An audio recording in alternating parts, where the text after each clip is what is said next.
winners of 30 regional and 2 national Student Emmy Awards, with Mackenzie Tomlinson and Allie Engle. For the first time, bullying on Steele News Live. What exactly is bullying? You may be surprised by the definition. And advice for those being targeted. This is Steele News Live.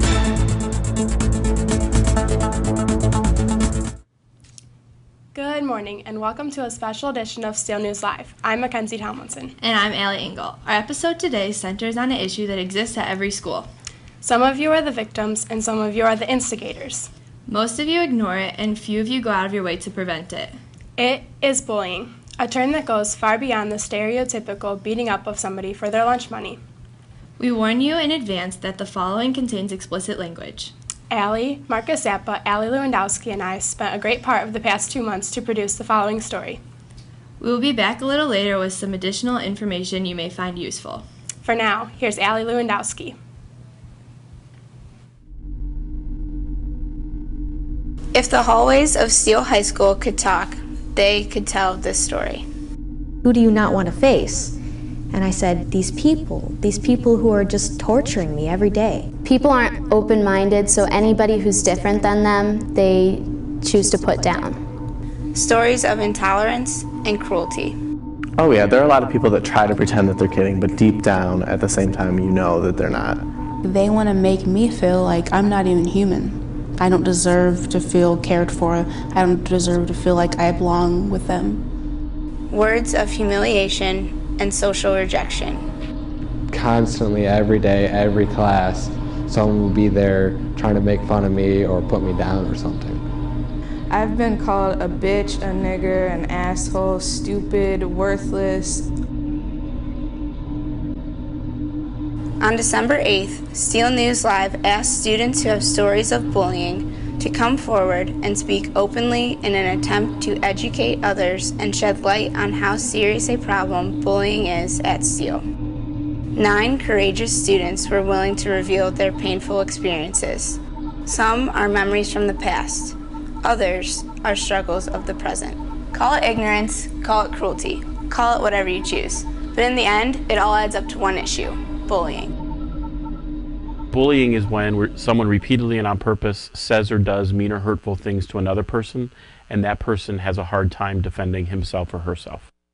Todd Waltz is the owner of Campus Impact, an Amherst-based company that works with schools nationwide to educate and ultimately eliminate bullying, which comes in many forms. Bullying could be words, it could be calling names, it could be taking people's stuff, destroying stuff, a lot of the relational behavior, relational aggression, excluding people, manipulating friendships, all of that is bullying behavior, including gossiping, name-calling, and a lot of the more frequently verbal types that we hear. People would call me a pig. People would draw pictures of me and give me pig ears, give them pictures to me. I've been called Adam Fagler. I've been called a faggot, gay. I've been called the school faggot. I've been made fun of through internet. I got plenty of rumors now going about me, and there's been plenty of instances where even behind a teacher's back I've been pushed around. In the earlier grades, it was really more about my weight, and then in middle school, it was more about my orientation. I was a little bit chunky, but it wasn't too bad. But I mean, it's a lot different than how I am right now, but I was made fun of for it. Since like 7th grade, I've been like kind of verbally bullied about like being gay. For some reason the kids didn't like me. I still don't know why. So they would call me names and throw like their trash from their chip bags and stuff at me, and I just kind of like blow it off and just be funny about it, but they didn't like that. So the one day this girl, she like threatened me and then she hit me in the face. In like 2nd or 3rd grade, I started getting called, racist things just when everyone was starting to know what the 9/11 attack was. And ever since then, I've just been getting, like harassed. I've gone through just being made fun of, being called names, being beaten up, but it's mostly just like putting you down and like just degrading your feelings, like you're nothing, like you're worthless. We defined bullying for 362 students using the Bully Prevention Program's definition, and then we asked several questions. 33%, or 1 in every 3 students, said they have been a victim, some in multiple ways. Of these students, 59% say they have been verbally bullied, 44% have been indirectly bullied, 18% admitted they have been physically bullied, and 16% revealed they have been cyberbullied. Mr. Gillum admits bullying occurs here, but it's not confined to school.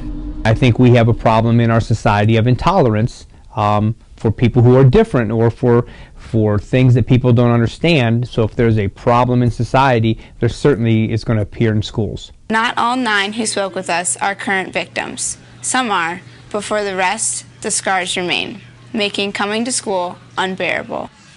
It just feels like someone's beating you down even more, and you don't want to say anything because you don't want to seem like it's a big deal to people, but it is a big deal. I know they're talking about me because there's no one else in the class, because they're all friends and it's just me who's the outsider. It's like you want to be like worth something, but people just like constantly putting you down makes you feel like you're just nothing to anybody.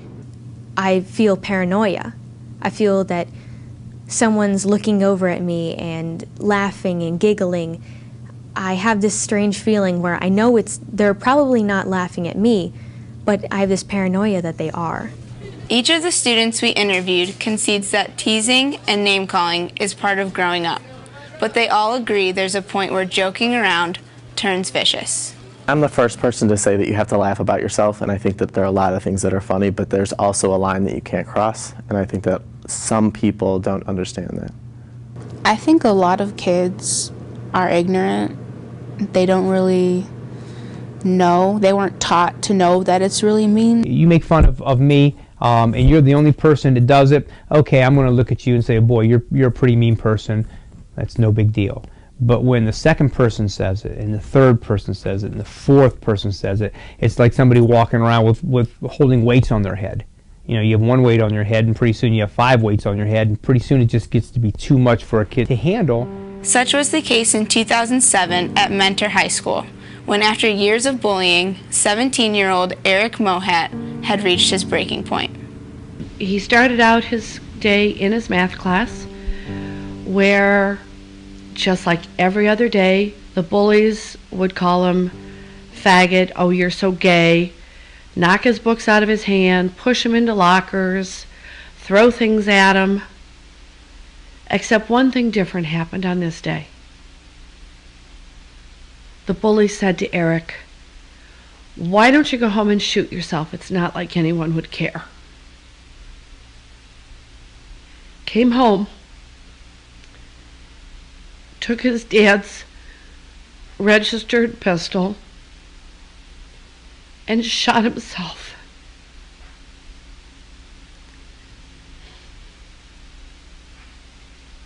His sister opened the door, and she found him. The police officer said to me, "I'm sorry to tell you, your son is dead." Sorry. Eric Mohat's bullying began with a single comment, just like all bully victims here at Steele. If you are thinking about targeting another student, stop. Would you want to be in your target's place? Would you want your brother or sister to be in that target's place? Do you want to live with the fact that you could destroy someone? For some, the bullying continues, but for others, the bullying has stopped and they can relate to what current victims endure while offering advice from their experiences. Knowing that I've been in their shoes, it kind of makes me feel connected with them more because I know how they feel. I know what's going through their mind right now. You can't please everybody, and but not everybody can be friends with everybody. So I think just be civil with each other. Don't let people get to you, because really, are you going to talk to any of these people when you get into college and when you graduate college? Are you going to remember those people, or are you going to remember the people who helped you and who stuck up for you? Try to forget them. Don't let it affect you. I push it aside all the time, and I don't let it affect me. People shouldn't be afraid of what bullies are doing, because honestly, a bully has no one better than you. Tell someone if it gets so much that you can't handle it. Please tell someone that you trust. And don't let them be that type of person to you. No one deserves this. In the most severe cases, the victim cannot protect themselves, and so the need for professional assistance arises.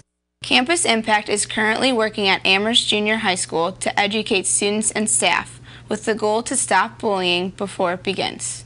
We go in monthly and we do presentations with students in small groups. We rotate through classrooms and we talk about the issues of bullying, the roles they're choosing, cyberbullying, including others, respecting others, all important components to help prevent bullying in our schools. If you feel you are being bullied, you should first speak with your parents. There are also adults here at Steele to confide in.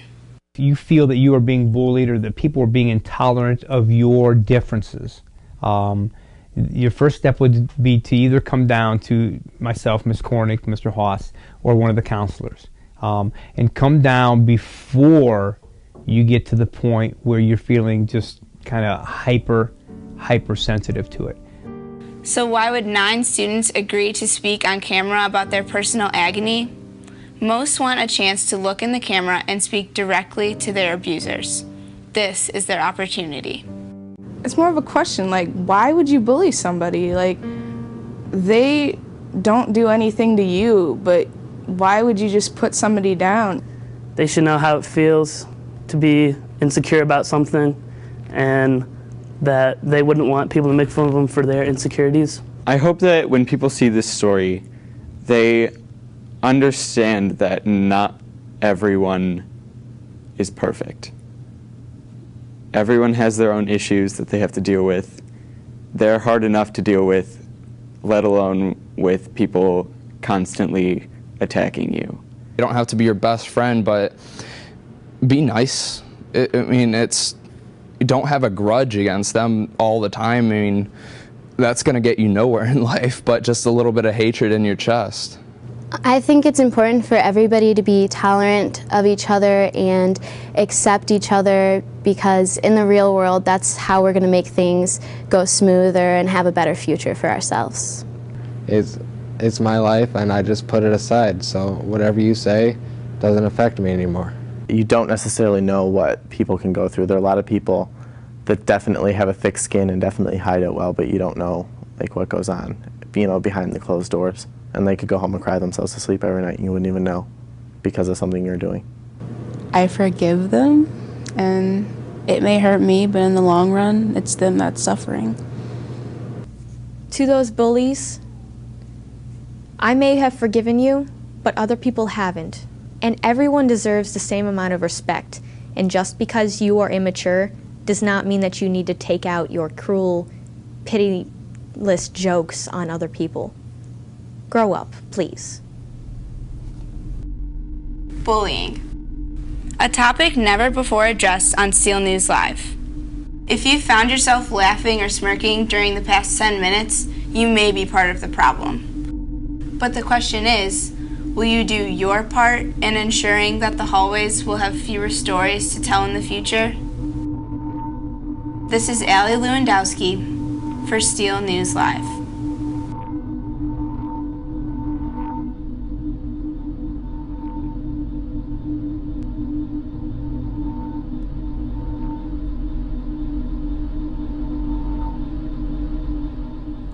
Some new anti-bullying legislation is on its way to Governor Kasich.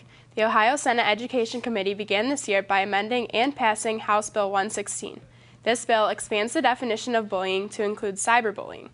It requires school districts to increase their anti-bullying policies to include bullying that takes place on school buses and online, makes it possible for bullies to be suspended for cyberbullying, and adds disciplinary procedures for students who make false claims of bullying. The goal of House Bill 116 is to protect students and be reasonable for school districts. House Bill 116 was also passed by the Ohio Senate and now awaits the governor's signature. As we mentioned in the story, Campus Impact is located right here in Amherst, and they specialize in bullying prevention.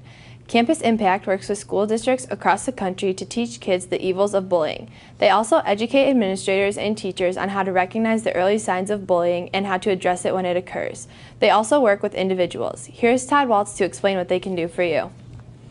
In addition to the programs for schools and information for parents, we do offer coaching for students who are going through bullying because they need somebody that can help support them and even help them to build some skills that will help them long term. We want to do that. Bullying will continue long into adulthood, so we want to make sure we're giving students some skills that will help them to help themselves as they grow into adulthood as well. In addition to Campus Impact, there are multiple websites devoted to bully prevention and education. One worth checking out is stopbullying.gov. There you will find a detailed definition of bullying, tips for recognizing the warning signs of bullying, ways you can get help, and many resources for both teens and their parents. Once again, that website is stopbullying.gov. We hope that with this story we have opened your eyes to the issue of bullying. We are realistic and know that name-calling and teasing will always be a part of high school. But we hope that you'll treat the kids from this story and everybody else in the school with the respect that they deserve. At the very least, maybe next time you'll think twice before you speak or act. We appreciate your cooperation and maturity during today's show. Thanks for tuning in. We'll be back tomorrow with the regular show.